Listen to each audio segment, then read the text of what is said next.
Bonjour et bienvenue pour cette première vidéo éditée par Le Coin de la 3D.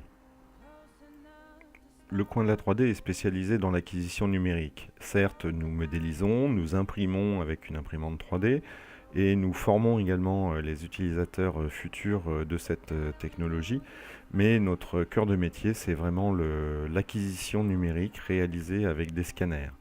Donc les scanners 3D, nous en utilisons trois pour faire notre métier. Le premier, c'est le Artec Spider pour des objets tout petits.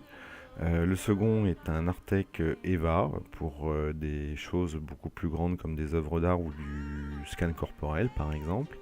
Et le dernier scanner que nous utilisons, c'est un Faro pour le scan architectural. Soit pour des bureaux d'études, des cabinets d'architectes pour la réhabilitation d'immeubles, ou suite, et ça c'est moins drôle, à des dégâts incendie par exemple, où nous allons étudier la structure, voir quelles ont été les déformations des parties qui ont été exposées à une forte chaleur. Alors aujourd'hui c'est Halloween, donc nous allons prendre un premier exemple avec une petite citrouille que je vais numériser. L'idée étant dans cette vidéo de vous montrer quelles sont les différentes étapes pour obtenir un fichier 3D. Un fichier qui sera d'ailleurs texturé, c'est-à-dire sur lequel on aura appliqué les couleurs de l'objet qui auront été captées par le scanner lors de la numérisation. Donc le produit est posé sur un plateau qui tourne. Ça m'évite à moi à faire une rotation autour de l'article. Le scanner est maintenu à une distance assez précise avec ce scanner là, c'est pas forcément évident et je vous propose de regarder immédiatement ce que moi je vois à l'écran pendant que j'effectue ma numérisation. Une fois passé l'étape de numérisation proprement dite à l'aide du scanner, et bien tout se passe sur le logiciel Artec Studio, où là vous pouvez voir que j'ai réalisé un assemblage de deux scans différents pour avoir ma citrouille sous toutes les coutures et sous tous les axes.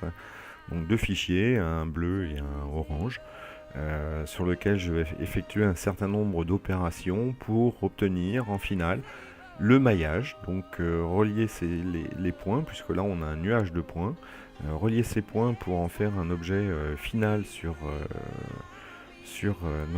notre modèle et sur lequel on va pouvoir venir appliquer une texture, donc c'est-à-dire les couleurs de l'objet que le scanner a capté en même temps que la forme. Mon objet est terminé, j'ai fini mon fichier, il ne me reste plus qu'à l'exporter, donc deux choix s'offrent à moi.